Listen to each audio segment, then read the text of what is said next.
چرا هیتلر از یهودی‌ها متنفر بود؟ آیا هیتلر رفتار این روزهای اسرائیلی‌ها رو پیش‌بینی کرده بود؟ بریم توی کله آدولف هیتلر و ببینیم اون تو چی می‌گذشت.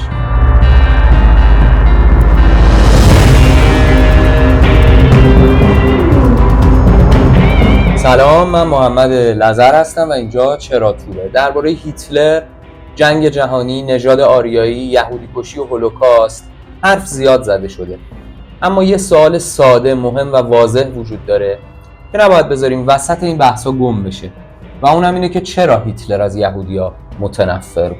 این سوال ساده اما مهم به ما کمک میکنه که بفهمیم چی تو کله آدولف هیتلر گذشت که منجر به هولوکاست شد و در کنارش ما هم به یه درکی از ناسیونال سوسیالیسم میرسیم. هیتلر پسری که از طرف پدرش و دوستاش محبت ندیده بود، نظم مدرسه رو نمیپذیرفت، جوون نقاشی که بیشتر از 2000 تا تابلو کشید و مردم فروخت و از اون ور نقاشیاش تو کالج به دلیل غیر هنری بودن بسیار مورد انتقاد قرار گرفت.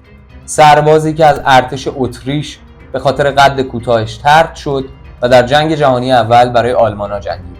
سخنران درجه یکی که بعد از شکست آلمانا تو ورلد وار 1 خودش رو وقف فعالیت‌های سیاسی کرد و سال 1933 صدر اعظم آلمان، فرمانده کل قوا و در نهایت پیشوا و رهبر شد. آلمان رو تک حزبی کرد، مخالفا رو کشت، جنگ جهانی دوم رو شروع کرد، شکست خورد، 29 آوریل ازدواج کرد و فردای ازدواجش خودکشی کرد و مهمتر از همه یهودی‌ها رو قتل عام کرد. یادمون باشه هیتلر شخصیت مرکزی ماجرای هولوکاست بود. هر تلاشی برای انکار این حرف مضحکه. دلیل اصلی هولوکاست هم یهودی ستیزی بود. توی این شکی نیست. اما چیزی که ماجرا رو متفاوت میکنه اینه که رفتار هیتلر یه یهودی ستیزی معمولی نبود. یه یهودی ستیزی پر از نفرت بود. پس باید بررسی بشه که این حجم از نفرت از کجا اومده بود. آدولف سال 1889 توی شهر کوچیک تو امپراتوری اتریش مجارستان نزدیک مرز آلمان به دنیا آمد. جایی بزرگ شد که یهودی ستیزی اواخر قرن 19 و اوایل قرن 20 رو به افزایش بود. اما جنس یهودی ستیزی که هیتلر انتخاب کرد با همه فرق داشت. هیتلر بر اساس فرهنگ و مذهب دشمن یهودی‌ها نبود. بر اساس نژاد دشمن یهودی‌ها بود. دشمنیش بیولوژیکی بود. تا قبل از هیتلر برای قرن‌ها مشکل یهودی‌ها مشکل مذهبی بود. از دوره بابلیا و مصریا و رومیا و اعراب و صلیبیا و ترکا و بریتانیا دعوا بیشتر وقتا مذهبی بود. اما هیتلر موضوع دعوا رو عوض کرد. تا اونجایی که به هیتلر مربوط میشه توی شرایطی به دنیا آمده بزرگ شد که توش یه نوع بازگشت به دیدگاه‌های رمانتیک درباره گذشته باشکوه آلمان بین مردم وجود داشت.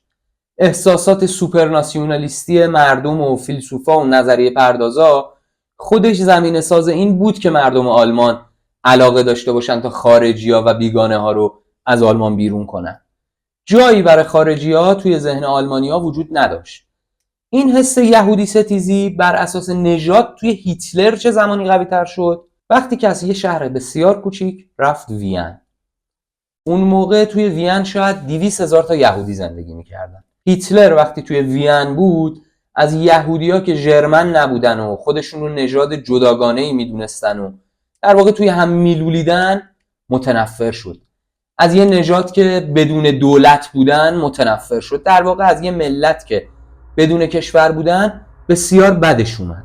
همون موقع هم شهردار وین کارل لوگر یه سوسیالیست مسیحی بود. اونم از یهودی ستیزی برای منافع سیاسی خودش توی شهر استفاده میکرد. هیتلر هم خیلی با نظرات این شهردار حال میکرد. وقتی جنگ جهانی اول شروع شد، هیتلر که حالا سرباز آلمانا توی جنگ شده بود، یه نگاه متفاوتی از بقیه به یهودی‌ها داشت. اون یهودیای آلمانی رو اصلا آلمانی نمیدونست. اونا رو به عنوان یه نژاد بیگانه خارجی که تو جوامع آلمانی زندگی میکنن میشناخت. از اینکه جنگ شده بودم خیلی خوشحال بود، چون جنگ اول رو یه فرصت بزرگ برای ناسیونالیسم آلمانی و نژاد آلمانی میدونست تا برتریشون رو بین گروه‌های اسلاف توی شرق و گروه‌های دموکرات توی غرب نشون بدن. هیتلر 2 تا دشمن درونی پیدا کرده بود. از یه طرف سوسیال دموکرات‌ها، از طرف دیگه این یهودی‌ها رو مجرمایی میدونست که به طور مؤثر علیه دولت کار میکنن و دنبال قدرتن، دنبال خنجر زدن از پشت به آلمانن، دنبال از بین بردن آلمانیان. خب آلمان توی جنگ جهانی اول شکست میخوره دیگه. هیتلر شکست تو جنگ رو هم نتیجه خیانت‌های یهودیای آلمان میدونست. میگفت که آلمان توی میدون جنگ شکست نخورده، از خیانت تو جبهه داخلی از یهودیای سوسیال دموکرات و کمونیستا شکست خورد. دولت آلمان هم که اعلام کرده بود بیشتر از 100,000 تا از یهودیای آلمانی و اتریشی ضد آلمان جنگیدن. خب این آمار ایده هیتلر رو تقویت میکرد دیگه. هیتلر حتی کمونیسم رو هم ایده یهودیا میدونست. میگفت که یهودیا به بهانه کمونیسم میخوان دنیا رو بگیرن و نژاد خودشون رو مسلط کنن به کل جهان. خب از اون برم میگفت کارل مارکس، لنین و تروتسکی اینا ریشه یهودی دارن دیگه. این عقاید و حرفا رو بذارید کنار اینکه مردم آلمان هم قلقلکشون گرفته بود که امپراتوری بزرگ آریایی داشته باشن، توهم نژاد برتر بودن داشتن. هیتلر که بعد از جنگ توی کوچه پس کوچه ها و میدونای آلمان میچرخید و بحثای سیاسی میکرد، در این حال فهمید که یه سخنران درجه 1 نفوذ کلام عجیبی داره.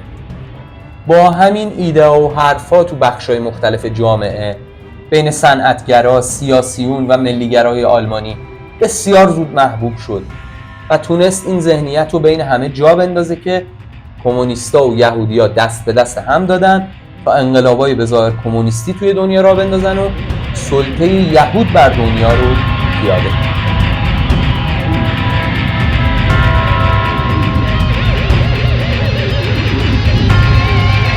هیتلر غیر از درک و شهود و تجربه خودش و سوادش این حرفا رو از کجا یاد گرفته بود؟ در واقع از کیا خط گرفته بود؟ خب 3 نفر خیلی روی هیتلر تأثیر گذاشتن. اولیش دیتریش اکارت، یه روزنامه نگار و شاعر الکلی بود که اعتقاد داشت یهودی‌ها باعث شکست آلمان توی جنگ جهانی اول شد. دومیش آلفرد روزنبرگ، یکی از فیلسوفای حزب نازی بود که سال 1918 از استونی از دست ارتش سرخ فرار کرده بود و کمکش به یه یهودی ستیزی مثل هیتلر این بود که اونو متقاعد کنه انقلاب اکتبر 1917 بلشویکا تو روسیه رو یهودیا سازماندهی کرد. هیتلر هم که خوراکش بود هر توطئه‌ای مربوط به یهودیا رو بپذیره. اصلا به این نتیجه رسیده بود که یهودی‌ها عملاً نژادی هستن که بین جوامع دیگه زندگی میکنن و هدف اصلیشون سرنگونی و نابودی اون جامعه و به سلطه رسیدن یهودی‌ها در کل جهان. سومین نفر که روی هیتلر خیلی تاثیرگذار بود گاتفرید فدر بود، اقتصاددان و سیاستمدار کلیدی حزب نازی. اصلا هیتلر با سخنرانی این بابا توی سال 1919 ترغیب شد که عضو حزب نازی بشه. ایده فدر چی بود؟ میگفت سرمایه‌دارا توسط یهودی‌ها کنترل میشن، سرمایه‌داری یهودی هم کمک میکنه به گسترش سراسری نزولخوری و رباخواری. این وسط گردن کیا کلفتر میشه؟ یهودی‌ها. هیتلر سال 1920 توی خانه مونیخ سخنرانی میکنه، اونجا تشریح میکنه که ما چرا یهودی ستیزیم. توی این سخنرانی به یه سری اختلافات آشتی ناپذیر بین آلمانیا و آریایی‌ها با یهودی‌ها اشاره میکنه. میگه که قدرت آلمانیا، اخلاق کاری و مسئولیت پذیریشون در خدمت رفاه و نگهداری از جامعه صرف میشه، اما یهودی‌ها در عوضش مادیگران، نزولخور، مفتخور و استثمارگرن. فقط میخوان از کار بقیه سود ببرن. میگه که یهودی‌ها خون بقیه رو آلوده میکنن. اینجوری احساسات ملیگرایی مردم رو بیشتر قلقلک میده و میگه آلمانیا نه فقط توی ادبیات و هنر و موسیقی خلاقن، بلکه توی کشورداری و ساخت دولت هم همین جوری هست. ولی از اون ور یهودی‌ها زالوهایی هستن که زحمت کشورداری رو هم به خودشون نمیدن، بین دیگران زندگی میکنن و اپوزیسیون میشن و اونقدر به اون جامعه آسیب میزنن تا سلطه پیدا کنن.